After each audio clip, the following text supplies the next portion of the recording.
Okay, Mom, when you were young, did you have a dream Yes. as a child for your I was future? going to be a concert pianist. Oh, was there someone that you especially admired that was a My concert teacher. pianist? Well, my teacher was not a concert pianist, but a very talented musician, a wonderful organist, and she was used around town for different, the men's organizations like the KFC and whatever else, anything they had, they would ask her to come and play. And I'm just inspired by certain movies. I used to go, movies cost 10 cents. During World War II, the price went up to 11 cents. And of course, you walked. Nobody drove you. You walked downtown to the theater. And I would go to these movies that had, just pull it off, buddy, that had music in them. I can't remember what they were now. But the music was pretty inspiring Yeah, to you. and it it made me want to be one of those. Yeah. Well, I was going to ask too if there was something specific in your life that you're especially proud of in your life, but I almost think you might have answered that. Oh. Here you are. You're it, for sure, Oh. for sure. And your dad would be so proud of you, all of you, for what you've accomplished. He would really be proud. I'm sorry he missed it. Were you in college when he died? Were you getting your degree? I was at 94. right. No, I had not. I was still struggling. But you had 2 with our years community done. college. You had 2 years done, right? And At BCC? wait, yeah, because it was after we got married. Yeah. That's right. Yeah. But he would have been very happy that you followed through and got it. Yeah. Now the girls, you were all graduated, Right. all 4 of you, yeah. But he would have been thrilled that you did. And you were at Cubit for a long time, weren't you? Yeah. And after that, did so many part-time jobs. Mm-hmm. Sam's and the Ace Hardware store and Kmart. Were you offered? I'm not trying to change the subject to you, but weren't you asked? Was it the Atlanta Braves? Wasn't there a sporting organization that you considered playing the organ? No. No? Did I dream that? Yeah. Okay. Like da-da-da-da-da-da. Right. Da-da-da-da-da-da. You sure? No, I never did that. No. I thought somebody approached you about. No. I That was a neat dream. Can I just say one thing related to Kate's question and your answer about music, a concert pianist? I'll always remember how you made, you had some records of your piano playing. And I remember one of those records you said on it, "This is for you, Daddy." You dedicated a piece of music that you played on the piano for your Right. dad. It was Claire de Lune. I love That was his song. favorite. Will you play that before we leave today? It's kind of cool. You kind of did imitate the lady that was your mentor.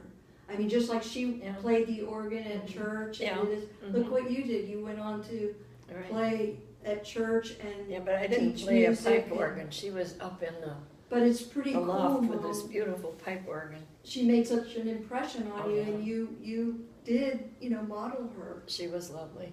A lovely person as well as a great Mhm. musician.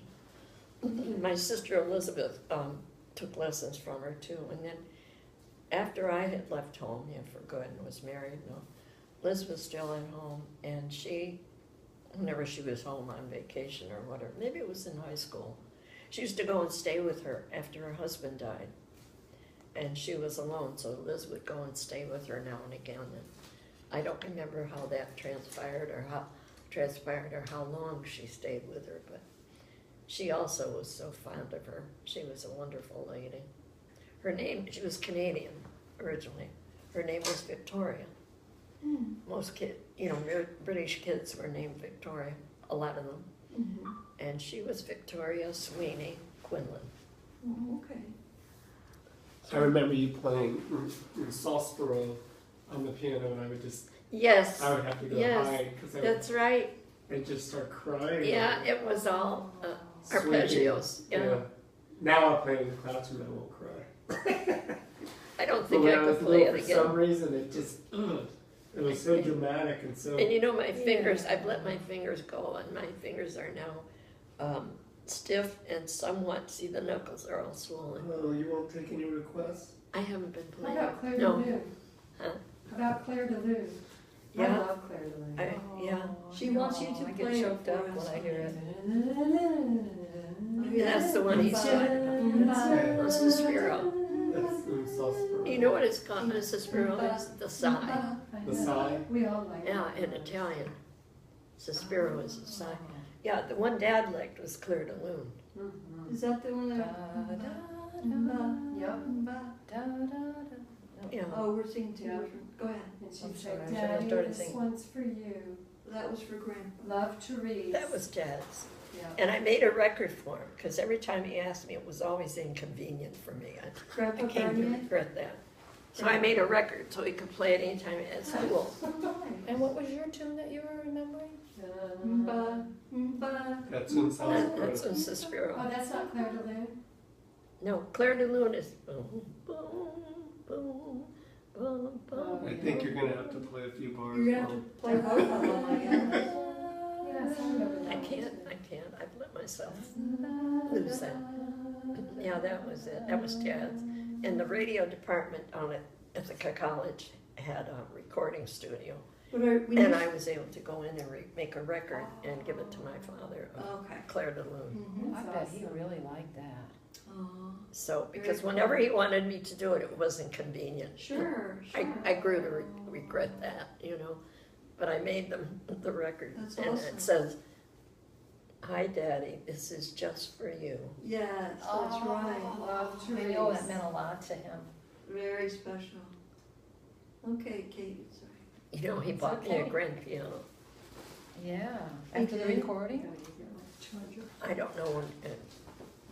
Well, no, once, when I was a sophomore in college, I had a emergency appendectomy in the spring of the year, and I couldn't take my finals. So I had to go back in the summer and make up what I missed. And while I was gone, my father bought a grand piano for me. You see it in the wedding pictures. Have you seen it? I remember seeing And it. Grandma's- it was great. It was the used one, and they went to Syracuse and bought it. And I would play it. That summer, I had to study my piano and take another piano test because I had missed it in the spring when I was laid up from the hospital. And so I practiced all summer on that grand piano. And after I was married, and we were in Florida, Liz was getting married. And Greg called me. I think I was pregnant with you when Liz was married. And Dad called me and said, if I sell the piano, I can send you the money to come for Liz's wedding. But I was like 7 months pregnant. And, you know, in those days they didn't let you fly. So I had to turn that down. But he did sell the piano. I don't know who he sold it to. But I always wanted it, but can you picture a grand piano on Sarno Road? No, Or any place else? yeah. Takes up a lot of room, doesn't I it? could have had it in the other house, the house on Ontario Circle, in the living room. It could have gone in there, but it was long gone by the time we moved there. Yeah. But that was a treat. We had it for about 5 Yeah, years. that's nice. You got to have one for a while. Yeah. Prior to that, it was an old upright. Mhm. So, what else, honey? Well, I did wonder if you can remember what was kind of the silliest thing you ever did, like when someone dared you. Like sometimes you do in college when people go, "Oh, I'm daring you to do whatever." I mean, I was not that kind of a kid, not like Tina, not a bit like Tina. That I was very straight-laced and not a bit adventurous. And just remember, I was the middle child, like Tina, too old or too younger. So when you're the middle child, you have a lot of pressure. You have pressure from above and below. And I used to be confused because sometimes I was one of those older kids that could go with my parents somewhere. Other times when they had to go, I was left at home with a babysitter, and not you, but Jim and Elizabeth. And so I was of the middle. I was always confused where I belonged. And what were you saying? Well, that was just trying to see, did you remember kind of, maybe, how about like a favorite memory with your college friends, like, or your high school friends? I remember there are pictures in the book of you and your friends. Yeah. So I know sometimes friends do silly things like, hey, let's go do this, even though it's nighttime, or, My best friend from college died a couple of years ago, Josie. Well, we lived in a room when I was a freshman. We lived in a room in this converted mansion, and it was a huge room. It had an upright piano, and there were 4 of us in this huge room. We each got a bed and a dresser, and we had a bathroom we shared with the room next to us that had 2 people. And I never knew Joe, but Joe's bed and my bed were next to each other. And we got to be such good friends. Now, she was a year older. She had worked for a whole year to get money to go to college. Her father, who was a bus driver in Reading, Pennsylvania, he bet her she would never finish. Can you imagine? Jeez. And my father paid all the bills. I couldn't imagine that. So she worked in the dining room when we were freshmen.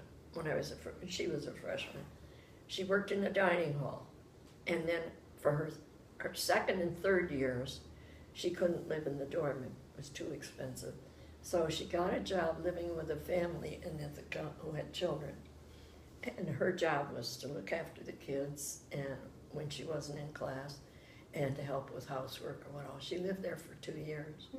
And when we were seniors, she came back to the campus, and she and I were roommates again. Aw, cool. We were such good I friends. know. Oh, she was a wonderful gal.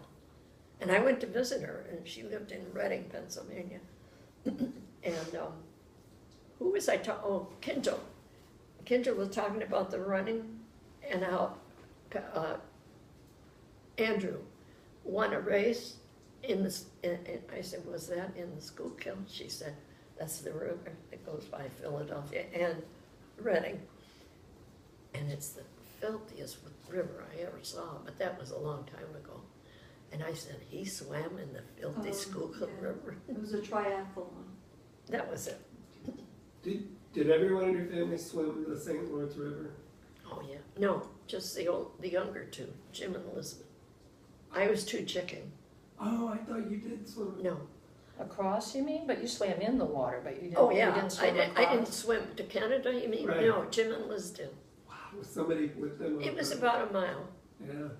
You had to have somebody in a boat Right. coming along with you, a rowboat, Sure. not a motorboat, a I rowboat. thought you did. Boy, I was how long did checking. it take them? Probably a better part of an hour. And if they got tired, they could hang on the boat. Right. Wow, I would think it'd be longer than an